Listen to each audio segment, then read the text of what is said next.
So we are in Lancaster, New Hampshire, right on Main Street, and we are at the Fuller Sugar House.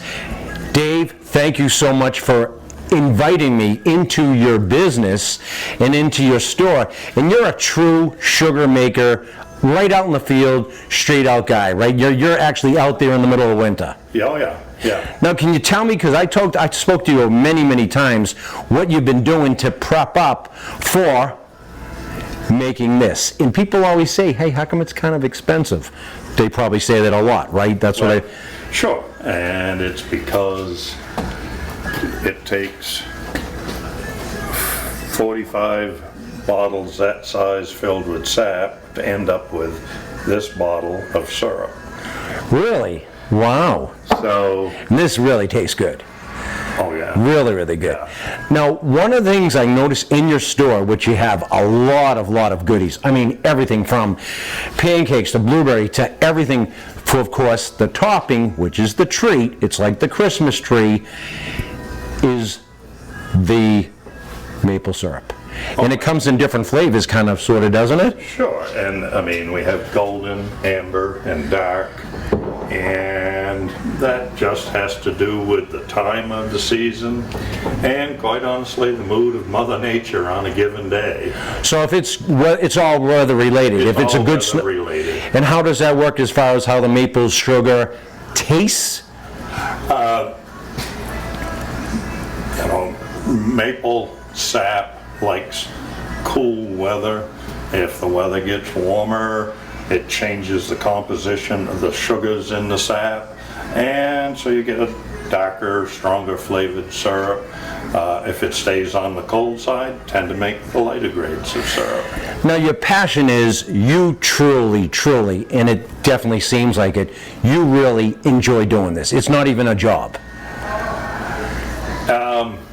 At my age, it's a bit of a job. Really? But no, it's a passion in life, and my wife and I have been able to figure out a way to make a living at it and keep a dozen other people employed. So Yeah, now one thing I noticed that you can actually show people and you sell products for people to tap their own product, their own trees in their yard, and you have that in the next room. Sure. Could we take a look over there in the next room and a little quick process of what you sell, and that if you have some land anywhere, even in your own backyard, you could make some maple sugar. we actually have a fellow in Concord, Mass. that buys his equipment from us because he's originally from Lancaster. Really? So, yeah. I would love to see the whole how you can get this going. This is a small evaporator that somebody might use for like a backyard operation. This is good for up to 50 taps or trees, and it's wood fired. And Really? So you're cooking in here? Right. Oh, wow. Simply wood fired, and now this is 2 foot wide by 33 inches long. Like I said, it's designed for somebody that's sugaring on a small scale. In our sugar house, we have an evaporator that's 5 feet wide and 16 feet long, and 2 oil burners that's using 27 gallons of oil an hour. Wow. And so just a whole different scale. So there's almost the factor of the price of the maple sugar right there. Yeah. Now, the other thing is this equipment is not inexpensive. It's made out of stainless steel, and you use it 4 or 5 weeks out of the year. And you're not spreading the cost of that over a full year. Everything happens within a few weeks, and you either get it done then or you wait until next year. Yeah. Now you have everything, the clamps, the fittings, the everything that you need up here. This is a small representation of what people need, and it is the off-season, so, And you got these two right here. Yeah. Here's how it is to start. there's the equipment catalog, and that's a nice little book on how to make maple syrup in your backyard. Now, can people call or write or get these online with you directly? Yeah, they can give us a call and get those.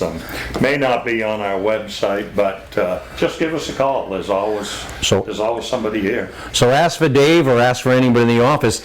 And so now you got to get going because you got to go back out in the field. And by speaking with you in the past couple of weeks, you've been actually doing a lot of equipment upgrades and improvements out in the actual field. We're not going to go out there today because it's just too hot. And plus, Dave wants to go home and go on a little mini vacation with his honey for the weekend because sometimes you just got to get away, right? Gotta get away.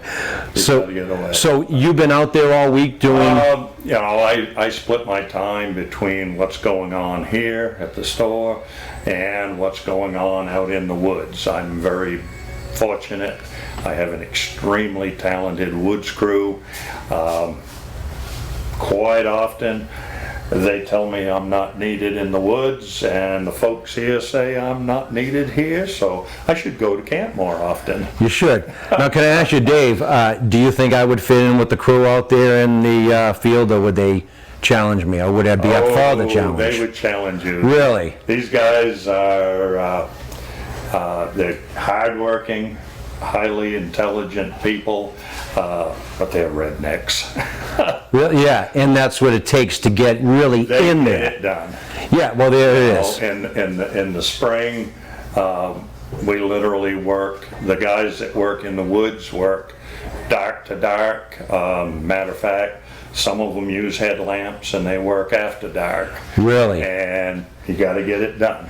Right, because you only have that short span of when to get the maple syrup. 4 to 6 weeks, roughly March and early April, and you either get it done or you don't.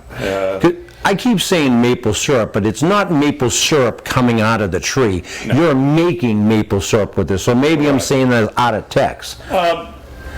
In layman's terms, you're correct. I mean, we're gathering sap out of the maple trees, and we're processing that sap. This spring, our average was about 40 to 1, 40 gallons of sap to make a gallon of syrup. Last year wasn't as good a season. The average was about 65 to 1. So we never know. Right now there are indicators that tell me that next spring potentially could be a good season, but it really comes down to the weather during the season that make the difference. We need a freezing night and a warm day, upper 30s, low 40s. Now, with this weather that we're having in the past week, even 2 weeks now, we're talking next week, it's been really hot. What we're looking for is we need enough rain during the growing season for the trees to be able to do what they need to do. We also need sunshine for the process of photosynthesis, which is actually what creates starches, which are converted to sugars in the spring. So, from my experience, the summer we're having, yes, it's been hot and it's probably a little bit dry, but the trees are getting adequate water, so they're doing what they need to do. Now, the irrigation, is that all natural, or do you have an irrigation system out there? No irrigation. Basically we're tapping trees that are wild woodland trees, and we're tapping in areas where there are high enough concentrations of maple trees to make it viable. So those roots are enough. They're finding water somewhere. They're finding. The root systems are so far out there, whether or not it's hot or dry and all that in the ground, they're finding it, and they're pretty healthy out there. They're doing good. The trees are doing really quite well this year. You mentioned irrigation. We're on probably close to 1,000 acres of land. Wow. That we're tapping trees, and very steep mountainous country, very rocky country. There's no irrigation. So oaks really almost thrive on that kind of atmosphere as well too, right? The rocky and the ledgy and almost like mossy, like and almost it's natural there. And that is kind of like a whole altogether good fit for everything on the trees. Yeah, we tend to not have a lot of oaks in this part of the world. It's just not the right climate for Okay. oak. But the maples do well on shallow, rocky soils. Matter of fact, maple syrup is has a lot of similarities to wine in that, when you have wine, they talk about soil types and that type of thing for wine flavors. Same thing with maple. Really? Yeah, because I'm in the business, I can detect little subtleties and differences in flavor, and then when I really think about it and look at it, it has to do with soil types. So you can do an add-on into the actual soil, or do you that? No. You do nothing. It's all natural. It's nature. Yeah, it's Mother Nature. We don't fertilize, we don't use pesticides, we don't do any of that. So you hear that? No pesticides, no nothing. All natural. So, we're not certified organic, just simply because I choose not to go through the hassle of the paperwork. But everything we do, we're just simply taking sap from Mother Nature's trees. So from ground to sky, it's all, and then Dave and his crew, it's all natural. Yeah. That's awesome. Yeah. Well, this is great. This is really great. The maple sugar is, this place is amazing. You've got everything. And if you ever have a chance, definitely come up here and visit Dave and the whole crew up here. Can you tell me when you're open and how they can contact you? By all means, everyone should jump into this. This could actually be fun. And they've got an unbelievable showroom inside there that's quite busy right now. So if you got any more time at all and come up here or reach out, come up and see Dave. Dave, any ideas or thoughts at how they can get out to We're you? open 7 days a week, and except for 4 or 5 major holidays, other than that, we're open. People can 9 to 5 during the week and 10 to 3 on Sundays. Stop in, say hi. And can they reach out to you? Do you have any Facebook? Can they reach you out on Facebook? Yeah, we do have I smile about that. I'm not good at it either, so Much on I'm not. I think we're both the same age. I can barely use my phone, but we have people that take care of our Facebook, and during the spring I try to post on a fairly regular basis about what's going on with the season. So check us out at Full of Sugar House on Facebook, and I love it. So you give them updates, what's going on actually out in the field, and then they can say, hey, this is going to be a good year. Let's go up and get some more of their product. sure. Well, Dave, this is really fun. I know you wanted to head probably further north to just kind of, get away from everything, shut the phone off, and just enjoy, life in general on the weekend. I really appreciate you taking the time with me today, and I really mean that. This is an amazing place. Thank you so much, Dave. All right, you're very welcome.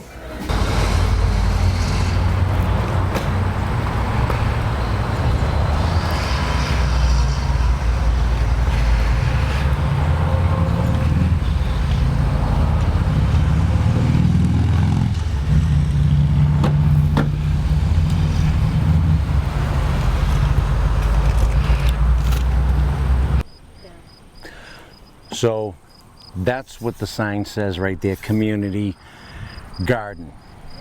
And I keep saying it over and over and over again. Get the garden going, go out there, explore.